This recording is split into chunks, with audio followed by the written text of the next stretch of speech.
কি কখনো লক্ষ্য করেছো কিছু মানুষ আছে যাদের সাথে কথা বললেই রুমটা জীবন্ত হয়ে ওঠে? আবার কিছু মানুষ আছে যারা চুপচাপ বসে থাকে, কিন্তু ভেতরে ভেতরে পুরো একটা জগৎ লুকানো।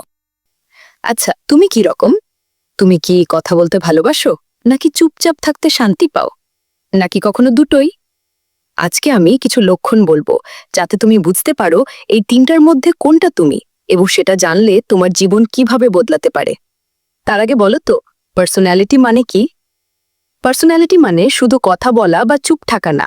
পার্সোনালিটি মানে কিছু সহজ প্রশ্নের উত্তর, যেমন তুমি শক্তি পাও কোথা থেকে, ভিড়ে কেমন ফিল করো, সিদ্ধান্ত নাও কিভাবে, অ্যান্ড তুমি স্ট্রেস হ্যান্ডেল করো কিভাবে। এক এক মানুষ এক এক ধরনের, কেউ এক্সট্রোভার্ট, কেউ ইন্ট্রোভার্ট, কেউ আবার অ্যাম্বিভার্ট। কেউ মানুষের ভিড়ে থাকতে পছন্দ করে, কেউ আবার একা থাকলে কমফর্ট হয়, কেউ আবার সব জায়গায় মানিয়ে নিতে পারে। এর মধ্যে তুমি কোনটা? এক্সট্রোভার্ট।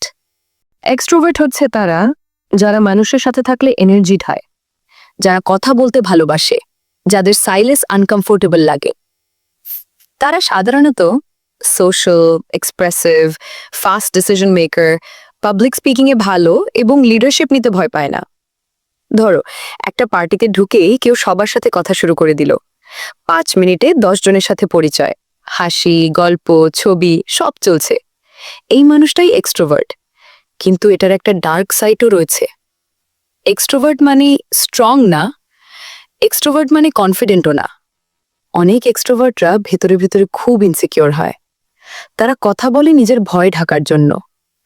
এক্সট্রোভার্ট মানুষরা একা থাকলে ধীরে ধীরে ডাল হয়ে যায়। তারা রিচার্জ হয় মানুষের সাথে মিশে। তারা কথা বলে কারণ চুপ থাকলে নিজের ভয় শুনতে পায়। এটা কিন্তু অনেক গভীর একটা কথা। অতীতের ট্রমা মুছতে কিংবা ফ্যামিলিয়ার আনবন্ডিং থাকতে তারা অনেক কথা বলে থাকে, অথবা নিজেকে ডিস্ট্র্যাক্ট করে রাখে। এটাই অনেক এক্সট্রোভার্টের রিয়ালিটি। তবুও এক্সট্রোভার্টদের কিছু অসাধারণ গিফট আছে।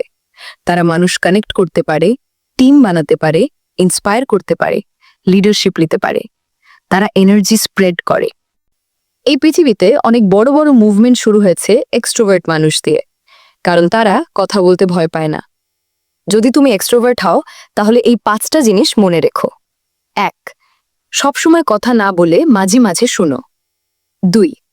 একা থাকার সময়টুকু অবহেলা করো না। 3. নিজের ইমোশন থেকে পালিও না। 4. ভ্যালিডেশনের পিছনে দৌড়িও না। অনেক সময় সবার ভ্যালিডেশন, সবার পছন্দের মানুষ হতে গিয়ে নিজের অনেক বড় বিপদ ডেকে আনে। And last but not least, সাইলেন্সের সাথে বন্ধুত্ব করো, কারণ সাইলেন্স তোমাকে তোমার আসল পরিচয় দেখায়। এখন আসি ইন্ট্রোভার্টদের নিয়ে। ইন্ট্রোভার্ট যারা গভীরতা ভালোবাসে, এরা সাধারণত পরিচিত মানুষদের সাথেই ফ্রিভাবে কথা বলতে পারে। হঠাৎ করে অচেনা মানুষ দেখলেই নার্ভাস হয়ে পড়ে, লোক সমাগম এড়িয়ে চলে।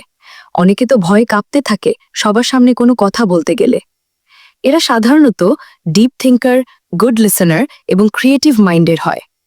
এদের অবজারভেশন পাওয়ার খুব স্ট্রং, ইমোশনালি ইন্টেলিজেন্ট। বিশ্বের অনেক জিনিয়াস ছিল যারা ইন্ট্রোভার্ট, যেমন আইনস্টাইন, আরও অনেক বিখ্যাত ব্যক্তি। তারা চুপচাপ থেকে বদলে দিয়েছে পৃথিবী। অ্যালবার্ট আইনস্টাইনকে নিয়ে তো একটা গল্প আছে। ছোটবেলায় অন্য বাচ্চাদের তুলনায় দেরিতে কথা বলা শুরু করেছিলেন। শোনা যায় তিনি প্রায় 3 থেকে 4 বছর বয়স পর্যন্ত স্পষ্টভাবে কথা বলতেন না। তাই পরিবার ও আশেপাশের মানুষ ভাবত তিনি হয়তো বুদ্ধিতে পিছিয়ে। একদিন খাবারে লবণ কম হওয়ায় লবণ চাইলে সবাই বুঝতে পারে যে সে কথা বলতে জানে। তিনি কথা কম বললেও গভীরভাবে ভাবতেন। তার পর্যবেক্ষণ শক্তি ছিল অসাধারণ। আর বড় হয়ে তিনি হয়ে ওঠেন বিশ্বের অন্যতম শ্রেষ্ঠ বিজ্ঞানী। এমনকি একটা টার্মও আছে তার নামে, আইনস্টাইন সিনড্রোম, যেটা দেরিতে কথা বলা কিন্তু পরে অসাধারণ মেধা প্রকাশ করা শিশুদের ক্ষেত্রে বলা হয়। বাট এরা যেহেতু সবকিছু গভীরভাবে চিন্তা করে, প্রায় সময়ই দেখা যায় এরা ওভার থিঙ্কার হয়। অন্যের সম্পর্কে তো ভাবেই, নিজের সম্পর্কেও এরকম কিছু কথা ভাবে যেটা অপ্রত্যাশিত। ওভার থিঙ্কিংই এদের লাইফের সবচেয়ে বড় সমস্যা। অনেক সময় তাদের লাজুক স্বভাবের কারণে অনেক অপরচুনিটিও মিস হয়ে যায়। সফল ব্যক্তিদের মতে এখনকার সময়ে এসে এক্সট্রোভার্ট অথবা ইন্ট্রোভার্ট কোনটাই হওয়া ঠিক না। এক্সট্রোভার্টের ক্ষেত্রে লাইফে একাকিত্ব এলে এর একেবারে ভেঙে পড়ে, লড়াই করার সাহস পায় না। ইন্ট্রোভার্টদের ক্ষেত্রে এরা অপরচুনিটি মিস করে ফেলে। সফল ব্যক্তিদের মতে এমবিভার্ট হওয়া ভালো। এরা হচ্ছে ব্যালেন্সড পিপল, মানে কখনো এক্সট্রোভার্ট আবার কখনো ইন্ট্রোভার্ট। মানুষের সাথে থাকলে এনজয় করে, আবার একা থাকতেও জানে। অ্যাম্বিভার্ট সাধারণত পরিস্থিতি অনুযায়ী নিজেকে বদলাতে পারে, খুব অ্যাডাপ্টেবল, ভালো কমিউনিকেটর এবং তাদের ইমোশনাল ব্যালেন্স ভালো। আজ তুমি কথা বলতে চাইছো, কাল তুমি চুপ থাকতে চাইছো, দ্যাটস অ্যাম্বিভার্ট। বর্তমানে বেশিরভাগ মানুষ আসলে অ্যাম্বিভার্ট, আর এটাই ন্যাচারালিস্টিক।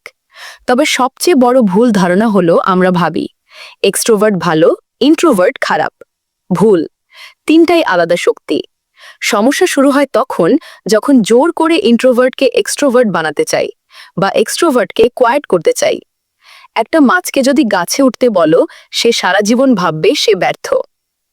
যখন তুমি জানো তুমি কে, তখন তুমি নিজের পড়ার স্টাইল বুঝবে, নিজের কাজের সময় বুঝবে, নিজের রিলেশনশিপ প্যাটার্ন ধরবে, নিজের ক্যারিয়ার পাথ ঠিক করতে পারবে।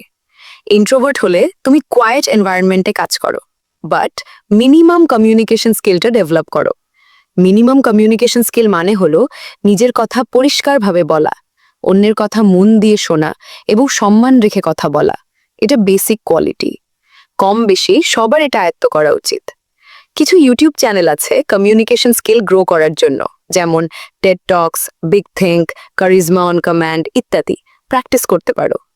আর যদি তুমি এক্সট্রোভার্ট হয়ে থাকো তবে টিম বেসড কাজ করো, কিন্তু নিজের ইমোশনকে গ্রাউন্ডেড করতে শিখো। সব জায়গায় অ্যাভেলেবল থাকতে যেও না। অ্যাম্বিভার্ট হলে তুমি ফ্লেক্সিবল সেটআপ বানাও। শেষে একটা কথা বলি, তুমি লাউড না হলেই উইক না, কিংবা তুমি কোয়াইট না হলে বোরিং না।